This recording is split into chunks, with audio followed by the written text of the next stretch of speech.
Alhamdulillah, Alhamdulillah, Rabbil Alamin, wassalatu wassalamu ala asyrafil anbiya'i wal mursalin, Sayyidina Maulana Muhammadin wa ala alihi wa sahbihi ajma'in. Amma ba'du, inna asdaqal hadithi kitabullah, wa khairu hadi Muhammadin sallallahu alaihi wasallam. Wa syarrul umur muhdatsatuha wa kullu muhdatsatin bid'ah wa kullu bid'atin dhalalah. Asyhadu an la ilaha illallah wa asyhadu anna Muhammadan abduhu wa rasuluh. Rabbi shrah li sadri wa yassir li amri wa hlul 'uqdatam min lisani yafqahu qawli. Mas Rudianto, Mas Pak Mujahid, Mujahid, rekan-rekan BPRS, puji syukur kehadirat Allah SWT karena kita bisa berjumpa lagi di sini walaupun lewat online.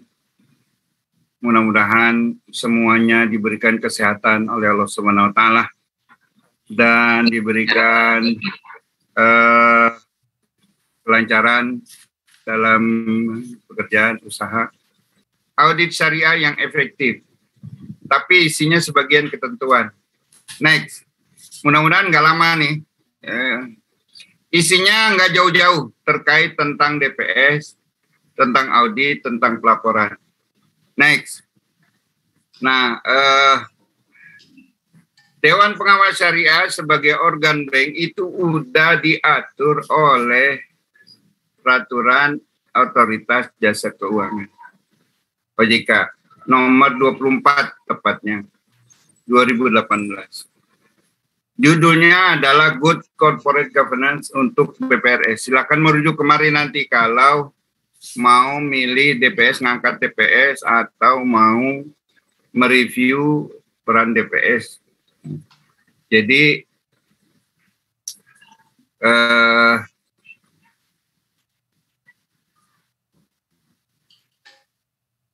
ada 3 fungsi DPS untuk bank ya. Pertama, memberi nasihat dan saran kepada direksi. 1, nasihat dan saran. Yang kedua, ngawasi kegiatan BPRS.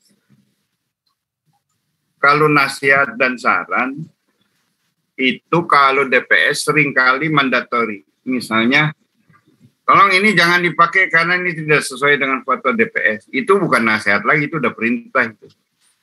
Nah, kalau nggak di itu nanti nggak keluar opini oleh misalnya. Berapa jumlah DPS? Paling sedikit 2 orang. Dulu 1 orang untuk BPRS. Tapi karena kita protes akhirnya jadi 2. Paling banyak 3 orang. Nah, DPS ini kan biasanya makhluk langka nih Mas Rudianto. Makanya boleh merangkap. ya, Kalau direktur BPRS, komisaris itu kan nggak boleh merangkap ya. Nah, jadi tetap di bank itu. Ini tega banget OJK nih, nggak boleh merangkap direksi komisaris. Padahal gajinya nggak seberapa kan kalau BPRS.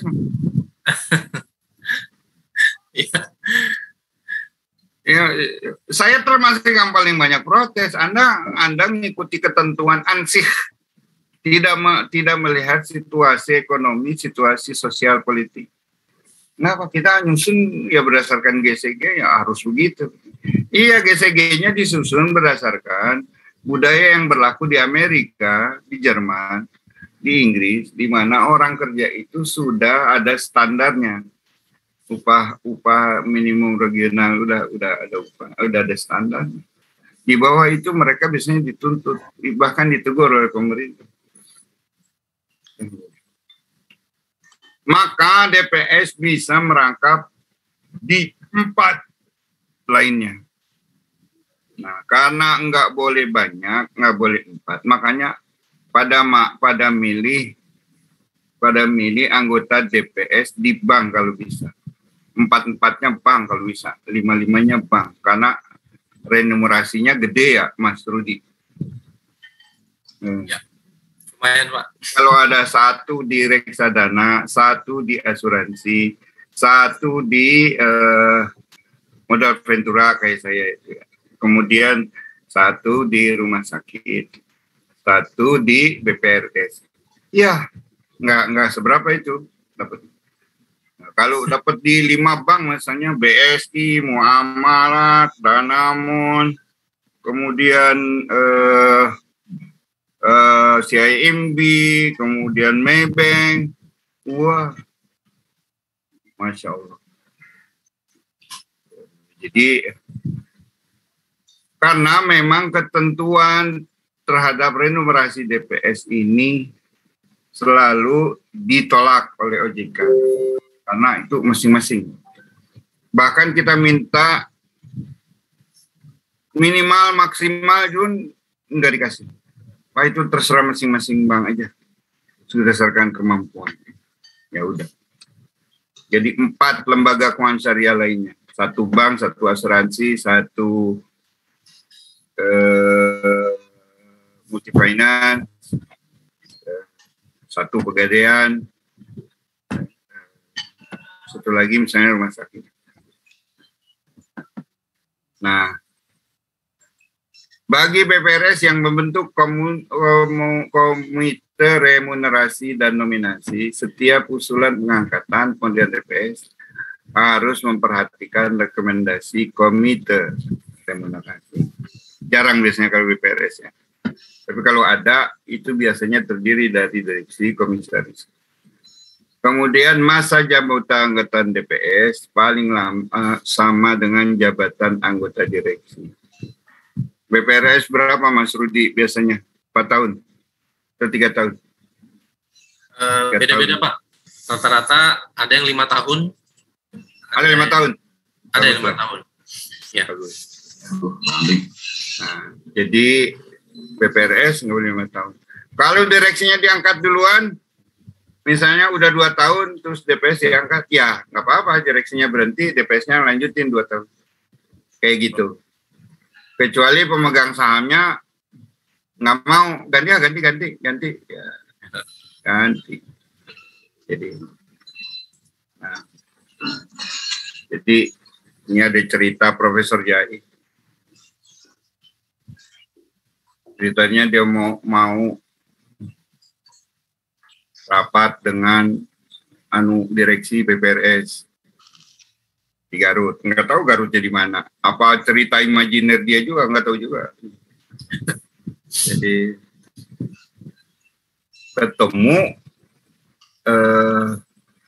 dari DSN, ketemu dengan direksi. Dihadang oleh DPS-nya berdua. Jadi ada rapat mana nak? Direksi benar. Mau rapat NTT sama direksi. Oh, bilangin gitu direksi. Masa kita 3 tahun, 4 tahun nggak naik gaji? Berapa emang gajinya? Masa kita cuma digaji 750.000 sebulan? Dua-duanya, iya. Emang maunya berapa? Oh, kita mau yang ada jutaan gitu. Orang yang lain mah baru jutaan. Oh, nanti dibilangin gitu. Ternyata berdasarkan rapat direksi justru DPS-nya ini nggak rajin. Performance-nya nggak baik lah, nggak rajin. Kalau dicari, tanya yang lain lah. Saya nggak spesialis di sini lah. Jadi diturunin, mau kasihan dong Pak. Enggak, kalau mau diganti. Waduh, akhirnya disepakati diturunin menjadi 500.000. Pulanglah, keluarlah Jai itu dihadang lagi sama DPS. Jai,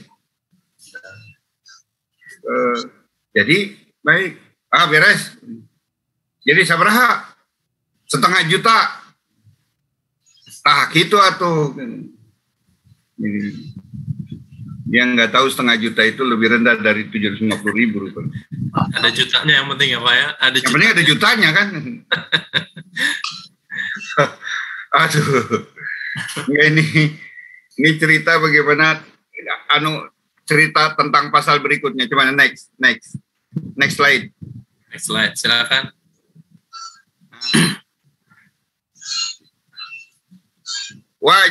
DPS wajib melaksanakan tugas tanggung jawab sesuai dengan tata kelola. Apa? Pertama, mengawasi kegiatan BPR agar sesuai dengan prinsip syariah. Jadi pengawasan. Apa itu pengawasan? Banyak nanti. Kalau orang bank pasti paham kalau pengawasan itu. Tapi kalau pengawasan syariah apa aja? Pertama, mengevaluasi kebijakan dan standar prosedur. Ini yang lama capek karena kita melototin SOP pembiayaan, SOP penghimpunan dana yang benar atau enggak, sesuai dengan syariah atau tidak. Ini yang capek. Pengalaman saya dengan Bank IV, dengan Tapera, dengan rumah sakit syariah, ini yang capek. SOP-nya yang kita harus teliti satu persatu. Kalau hitung benar nggak hitungannya, kalau obat benar nggak obatnya, capek. Kalau cuma sekedar rapat mah enak. Tapi ini reviewnya dan ini harus dilakukan setiap semester. Kalau ada yang baru ya. Yang kedua, mengawasi proses pengembangan produk baru. Nah ini lumayan mudah karena ini sifatnya rapat. Meminta fatwa kepada DSN kalau ada produk baru yang belum ada fatwanya. Insya Allah udah lengkap. Sebut saja fatwanya apa, udah ada sekarang. Kecuali modal Ventura Syariah. Makanya tadi saya diwawancarai oleh DSN, Mas Rudi. Ya. Begitu ketemu, yang wawancara anak buah saya semua kan. Asep Supiadillah, kemudian Faisal, terus Jainal Effendi. Ini Pak Cecep udah baca POJK tentang modal Ventura? Udah. Ente udah pada baca belum? Nanya saya. Belum, Pak. Lah bagaimana sih ente mau wawancara saya, ente sendiri belum baca. Saya ini mau jadi DPS modal Ventura Syariah. Belum ada fatwanya. Ente kok ngizinin? Saya bilang, ente kan DSN. Iya Pak, ini gimana? Ini mendesak ini. Pak Cecep kayak ikut nyusun fatwa. Wah, saya bilang nggak bisa. Saya kan bukan anggota BPH. Kalaupun saya ikut nyusun, ente berani bayar berapa sama saya? Saya kan udah pensiun. Udah di luar BPH. Ya, itu guyonnya kayak gitu. Jadi, insya Allah fatwanya sekarang udah ada semua. Fintech udah ada, uang elektronik udah ada, semua udah ada. Tinggal sekarang tugas DPS nyusun opini. Yang keempat, melakukan evaluasi secara berkala terhadap mekanisme penghimpunan dana, penyaluran dana. Kalau penyaluran dana mudah, banyak. Kasusnya banyak. Kalau penghimpunan dana, kalau direksinya aktif, insya Allah ketahuan. Kalau direksinya nggak aktif, ngundang DPS, nggak ketahuan. Misalnya dia bikin penghimpunan dana dengan cara undian. Ya, sudah dia. Itu kan secara syariah masih nyanu. Ada BPRS dulu ngajukan. DPS-nya membolehkan, tapi BI-nya waktu itu tidak membolehkan. Karena menganggap mudharabah itu bisa diprediksi keuntungan. Itu yang tidak dibolehkan. Yang kelima, meminta data dan informasi terkait dengan aspek syariah dari satuan kerja di BPRS. Nanti namanya unit audit syariah, audit intern. Karena itu harus ada orang syariahnya. Walaupun kalau tidak ada unit khusus. Ya nggak bisa lah BPRS.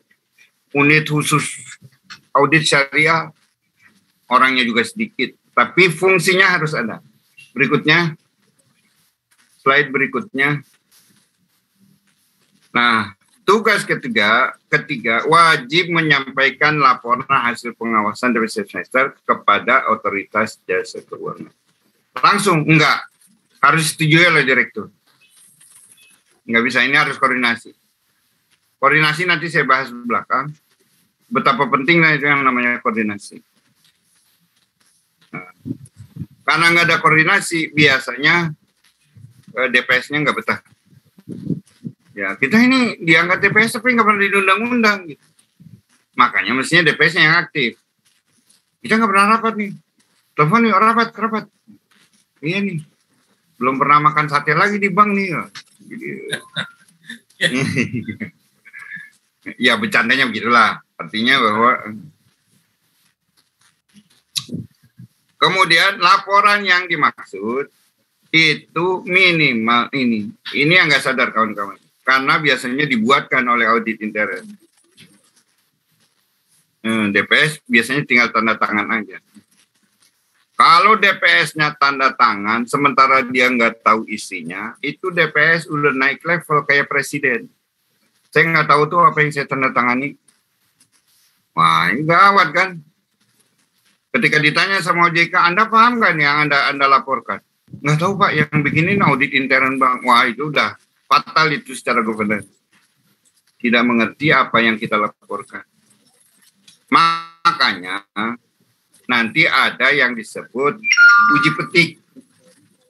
DPS harus memeriksa, harus meminta perjanjian-perjanjian yang baru yang dilakukan oleh bank. Pak, sama Pak, murabahnya sama tahun lalu. Enggak, gue pengen lihat. Lihat dulu. Lihat, baca, di paraf, atau ditandai, dipoto. Sekarang mah kan HP-nya udah ada foto semua sekarang. Apa mungkin Mas Rudi, DPS ini HP-nya masih HP jadul, yang nggak ada kameranya? Enggak kan? Udah Samsung semua biasanya atau Oppo gitu. Iya, begitu kayaknya Pak. Ada Nokia pisang itu yang 1 juta umat dulu ya. Gak mungkin lah. Ya, jadi gunakan setiap kesempatan untuk jadi bukti. Sebab nanti DPS pun akan dievaluasi. Slide berikutnya.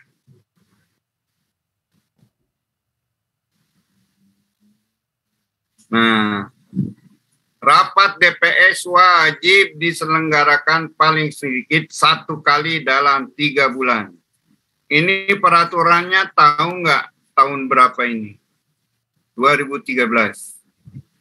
Saya yang nyusun bersama Mas Duyanto. Itu tadinya kita minta 1 bulan. Kata direksi, jangan. Pak Cecep, mereka nggak boleh sempat. 3 bulan sekali minimal. Berarti setahun 4 kali meeting. Kalau menurut saya pribadi yang paling efektif itu 1 bulan sekali. Lebih cepat, lebih baik. Misalnya 2 minggu sekali. Dapat. Makanya nyari DPS jangan jauh-jauh. Masa BPRS di Purwokerto. DPS-nya Cecep Mas Kanwal Hakim di Bekasi. Mau rapat berarti ongkos itu. Nanti bayarnya juga nggak cukup. Jadi ya Mas ini guyon aja. Ada dulu BPRS di Medan. DPS-nya dicalonin di Jakarta. Dengan bangga kami sanggup Pak. Kami sanggup membiayai DPS kalau rapat itu untuk menyediakan tiket datang ke Medan. Cuma 2 kali, setelah itu dia nyerah Pak. Saya minta ganti aja Pak DPS-nya. Nggak kuat bayar tiketnya. Lalu ketentuan, kan kita periksa setiap tahun. Kita audit setiap tahun. Ini mana nih DPS nggak pernah hadir. Dalam setahun tuh cuma 1 kali. Oh iya Pak, itu jauh banget. Kenapa yang ngajukan DPS jauh? Sekarang kan udah ada sertifikasi, udah ada apa sih. Udah, kita rekomendasikan. Kalau tahun depan seperti ini lagi, kita minta ganti DPS-nya. Atau Anda dianggap tidak govern. Nah, jadi, aduh. Mas Rudi, kalau gitu saya berasa galak amat ya. Masih jadi pengawas baik. Jadi biar nggak ngantuk gitu Pak. Nah, oke, rapat DPS dapat diselenggarakan dengan telekonferensi bisa, video conference bisa, Kemudian sarana media elektronik lewat Zoom bisa. Rapat ya, rapat nih. Bukan audit, karena audit itu Anda harus mereka perjanjian. Tapi teknologi sekarang lewat WhatsApp itu Anda bisa ngirim perjanjian isinya 50 halaman, 400 halaman bisa. Jadi Anda tinggal. Kemudian pengambilan keputusan DPS harus berdasarkan musyawarah untuk mufakat. 2 orang itu harus. Kalau terjadi perbedaan pendapat, maka DPS itu harus dinyatakan saat itu.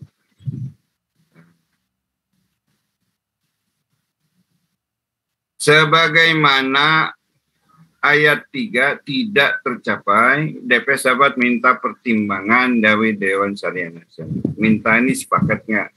DPS berdua, sama-sama guru besar, sama-sama kiai besar, tidak berbeda pendapat. Wah, ini gimana? Nggak usah ente yang menyelesaikan. Laporin aja ke DSN. Kita cari yang paling tua, pakai Ma'ruf misalnya, mutus ini. Bisa. DPS wajib membuat risalah rapat. Rata-rata DPS itu usianya di atas 50, kecuali yang memang muda-muda. Biasanya yang muda-muda lah dia disuruh bikin notulen rapat. Kalau tidak ada, sebaiknya ada staf yang membuatkan. Kita paksa dalam ketentuan itu, DPS itu punya rubrik sendiri. Nomor, nanti dilihat dalam contoh. Nomor 1 garis miring DPS garis miring BPRS Wakalumi misalnya. Atau BPRS Arya Jaya. Udah almarhum ya Mas Mujahid. BPRS. Dulu saya pengawas Arya Jaya. Kemudian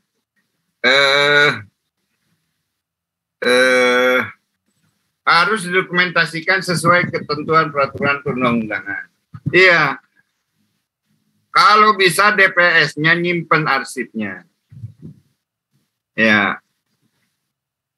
Supaya nanti direksi mengklaim bahwa oh enggak ada tuh rapat kayak gitu. DPS-nya bilang, lu jangan bohong lu ya. Gua punya arsipnya nih. Kopi. Jadi kemudian perbedaan pendapat harus dicantumkan dalam dissenting opinion. Jangan diopini. Kalau diopini nanti OJK-nya marah. Ini kok ada perbedaan pendapat. Mestinya ada di ini saja, risalah rapat saja. Oh, ada yang beda pendapat sebelum setuju gitu. Jadi tapi nanti tergantung juga regulator juga. Berikutnya aspek transparansi. Nah, udah ya. Pertama, keanggotaan DPS tidak boleh lebih dari 5, 1 dan 4 lembaga kewenangannya. Yang kedua, BPRS dilarang memanfaatkan BPRS untuk kepentingan pribadi keluarga. Saya nggak tahu itu masuk pihak terkait nggak DPS kalau minta pembiayaan. Sehingga saya masuk ya. Kemudian dilarang mengambil keuntungan pribadi selain remunerasi dan fasilitas lain yang ditetapkan kesesuaian. Mas Rudi, ini fasilitas untuk DPS di BPRS apa? Ada kredit sepeda motor nggak? DPS-nya nggak mau pakai sepeda motor sekarang, mobil. Iya. Ada Pak. Terus fasilitas fitness ada nggak? Golf ada nggak? Bonus. DPS pakai main golf juga. Goes Pak, kalau sekarang goes. Kalau futsal? Wah, takut nggak kuat nanti nafasnya. Iya.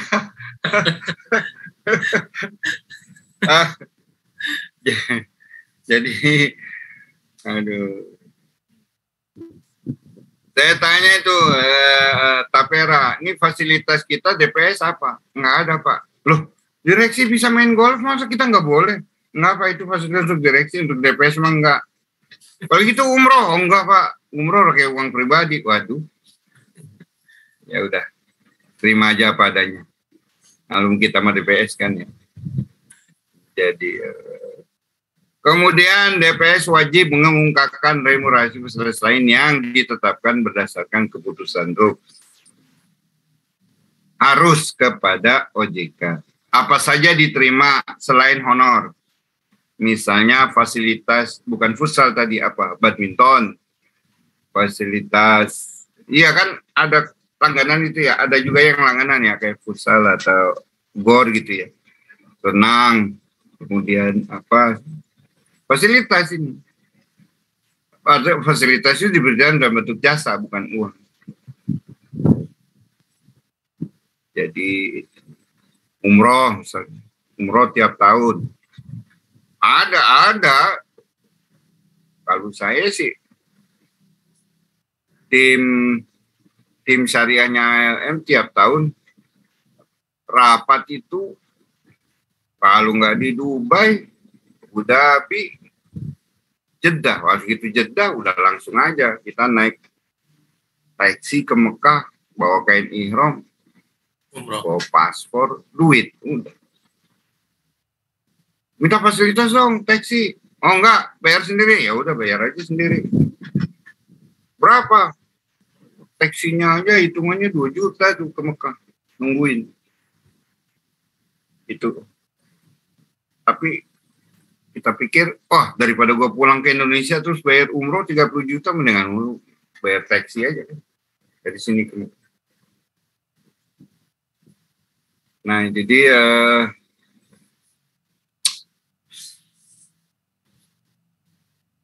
jadi kalau fasilitas di luar remunerasi itu harus lapor. Tapi dilaporkan juga sama nanti banknya. Berikutnya.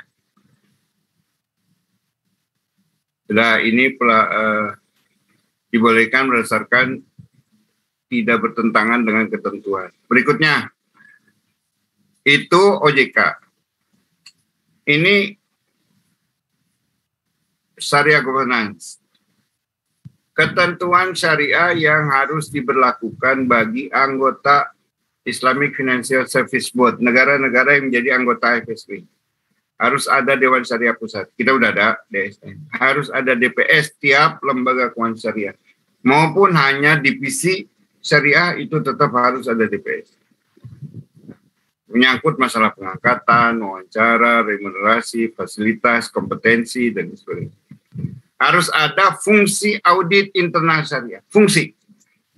Harus ada. Kalau orangnya bisa rangkap, tapi fungsinya harus ada. Ini yang dia megang sesuatu yang nggak bisa dibaca oleh DPS. Misalnya mengenai, dulu ada tabel distribusi bagi hasil. Itu direksi, karena otaknya konvensional, ya udah ditentuin aja ini bunganya berapa, labelin bagi hasil. Padahal nggak begitu. Kalau DPS yang cerdas dicari mana tabel distribusi bagi hasil untuk bulan ini. Ini kok sama. Nah, ini yang sering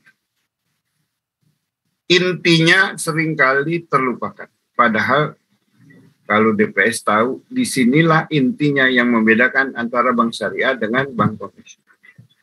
Harus ada SOP audit syariah. Kalau ada temuan, laporin di mana. Kalau ada temuan, ini lapornya kemana. Kemudian apa yang harus dilakukan, berapa lama auditnya, kemudian siapa saja yang mengaudit. Ini harus ada SOP ini. Kemudian harus ada koordinasi. Enggak main sembarangan DPS lapor, apalagi misalnya DPS-nya orang yang sering khutbah. Dia kesel sama bank diawasi karena bandel. Taruh ya, gua ancam lu, gua sampein di khutbah juga. Wah, saking marahnya. Dia teriak, saya tidak percaya kepada bank syariah. Saya pernah ngawasin bank syariah. Orang tengok-tengok kiri kanan, ini si DPS bank mana ini? Ini BPRS Wakalumi itu, wah hati-hati itu.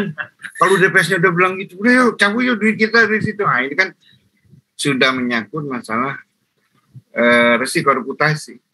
Ya. Jadi harus ada koordinasi dengan direksi, dengan komisaris. Dilarang membuka rahasia bank. Anda sudah termasuk dalam kerahasiaan bank. Tim yang harus menjaga rahasia bank. Harus ada pelaporan, kemudian DPS harus memiliki kompetensi, integritas, komitmen yang dibuktikan dengan fit and proper.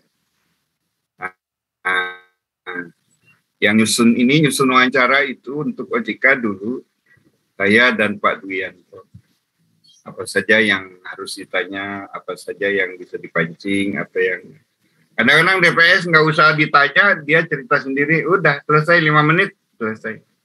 Nggak tanya apa-apa, nggak tanya nggak lulus. Berarti pertanyaan pertamanya udah salah jawab rupanya. Berikutnya. Ini yang kita biasanya tetapkan, ternyata jadi nilai besar. Pertama, untuk menjadi DPS, ini harus paham fikih muamalah. Paham. Ngerti. Apalagi kalau sampai bahasa Arabnya bagus. Tapi kalau fikih muamalah bisa dipelajari dengan bahasa Indonesia. Ya, buktinya di Warman nggak ngerti bahasa Arab, dia ngerti itu fikih muamalah. Kemudian aturan-aturan terkait, misalnya BPRS, baca aturan-aturannya. Misalnya kehati-hatian BPRS, risk management BPRS, governance BPRS, kemudian permodalan BPRS. Kita harus tahu. Selain ketentuan umum, undang-undang perbankan, undang-undang. Jadi harus paham. Sehingga kayak tadi saya wawancara, yang pertama ditanya, Pak Cece udah baca peraturan OJK mengenai modal ventura? Untungnya saya udah baca 2 kali. Udah. Nah, ente sendiri udah baca belum? Belum, Pak. Wah. Kemudian integritas, tidak tersangkut kriminal, tidak tersangkut kredit bermasalah, selalu menjaga rahasiaan. Pak bisa ketahuan, bisa ketahuan. Jadi dari CV aja yang ente kirim udah kita tahu ini orang pernah ribut nggak sama dosennya, pernah ribut nggak sama dekan, pernah ribut nggak. Anda kenapa pindah? Anu Pak nggak sesuai saya. Nah itu udah ketahuan tuh. Kemudian menjaga kerahasiaan, menjaga kredit bermasalah, gampang nih mah, BI checking kan. Kemudian yang ketiga adalah komitmen. Itu yang tadi saya bilang ada profesor di Makassar. Dia adalah kepala sertifikasi universitas. Apa sisanya? Ya sertifikasi ya. Universitas di Indonesia Timur. Jadi kerjanya keliling mulu. Manado, ke Palu, ke mana di atas itu?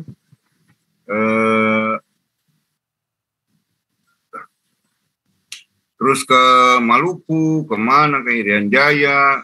Jadi nggak ada waktu untuk jadi pengawas BPRS. Tapi dia udah diajukan. Cara kompetensi sih bagus, dia guru besar fikih muamalah. Tapi begitu kita tanya, Anda melakukan uji petik? Enggak Pak, cukup anak buah saya. Waduh, udah salah. Jawabannya dari awal udah salah. Kemudian tidak melebihi jumlah tugas DPS di LKS. Ya. Jadi yang terberat buat kita itu adalah menertibkan yang ini. Jumlah tugas DPS di LKS. Terutama kayak lama ya. Kayak lama udah 11. Kita suruh pindah. Oh nggak bisa. Tuh, gimana sih? Itu kan dulu saya nggak ada batasnya. Sekarang ente kok batas-batasin. Udahlah yang lama-lama aja, nggak usah dibatasin. Nah ini kan susah. Kalau kita mau berikutnya.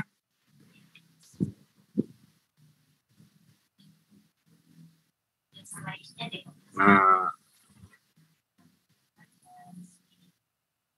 ini adalah DPS aktual. Itu kenapa ada Ventura di bawah. Dia nomor 1 juga Ventura.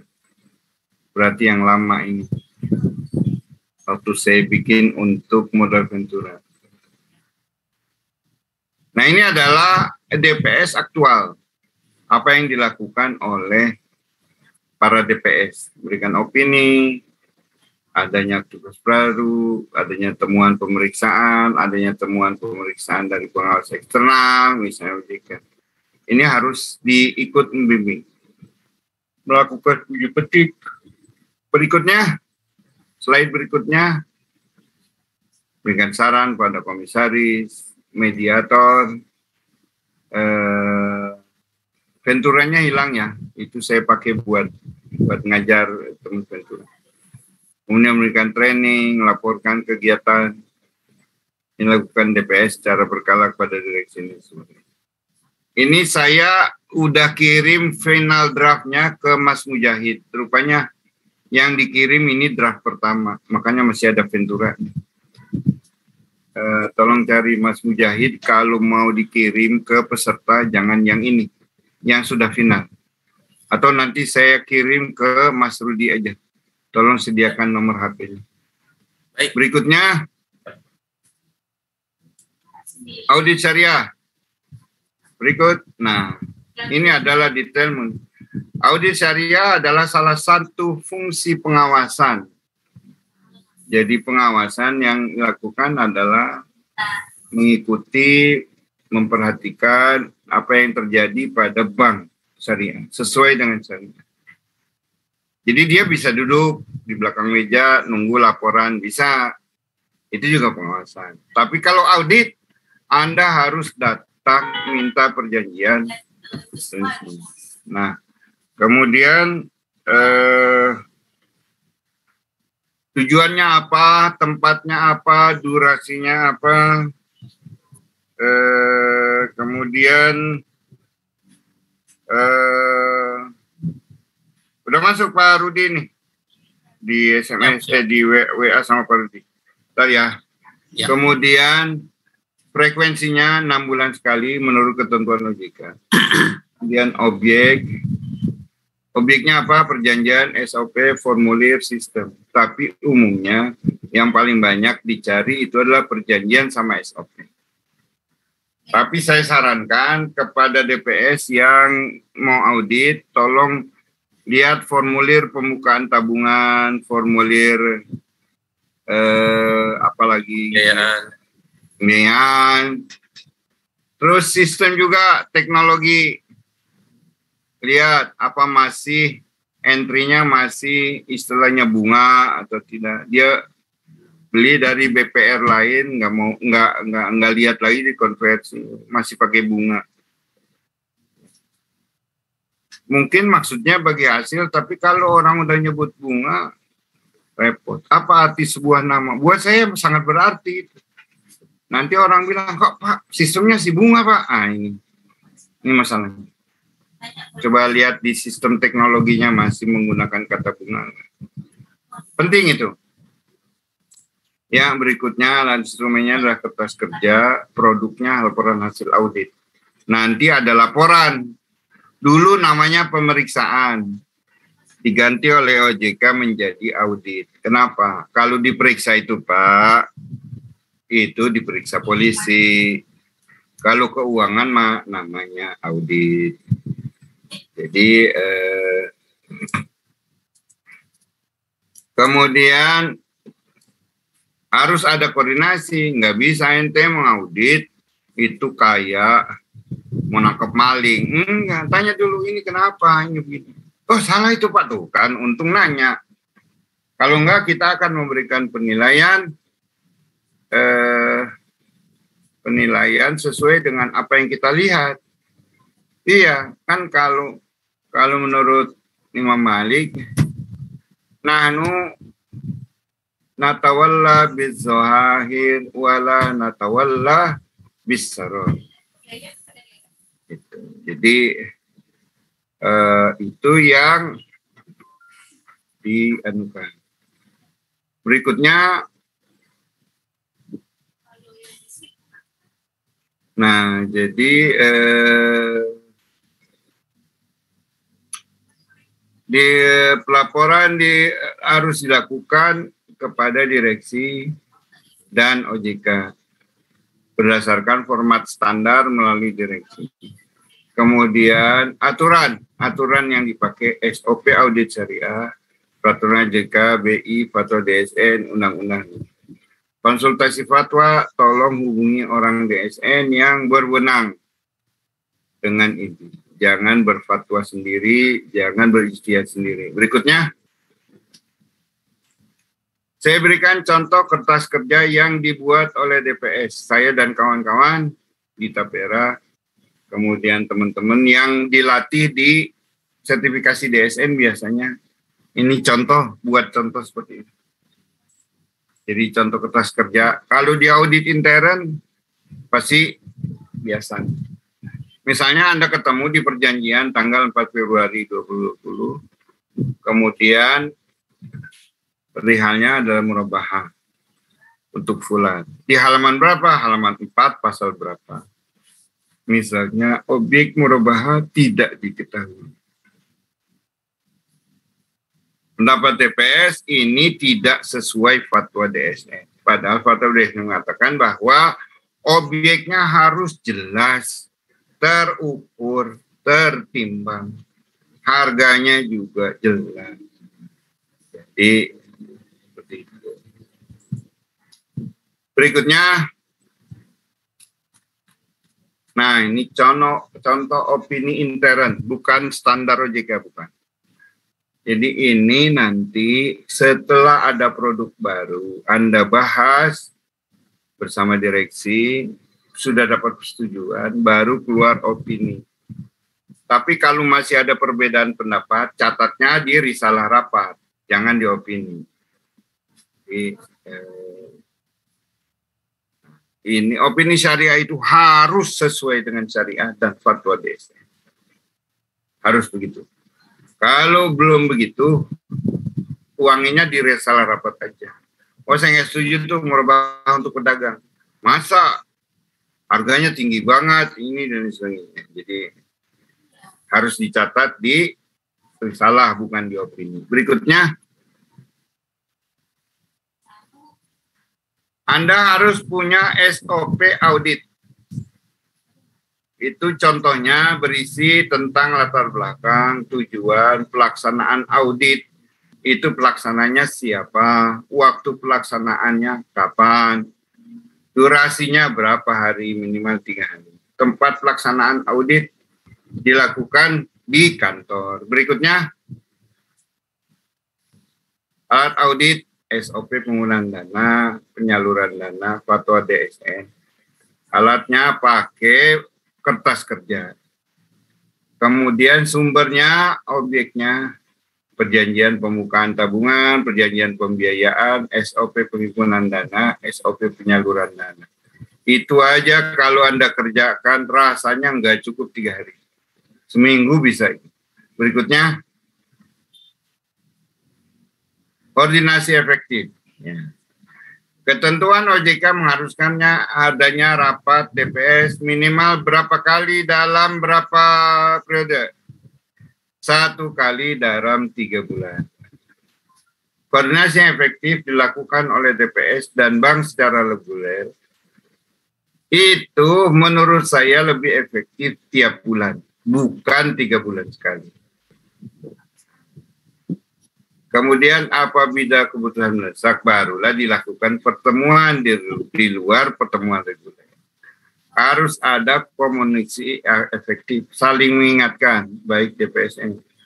Misalnya DPS-nya lupa, direksinya yang harus kasih tahu. Ada alarm, ini alarm apaan? Oh, rapat DPS, 2 hari lagi. Teleponnya, telepon. Rapat. Ada masalah apa, Pak? Nggak ada masalah apa-apa, ini rapat rutin aja. Jadi kalau yang biasanya pertemuan rutin, persoalan-persoalan baik kecil maupun besar itu akan ketahuan.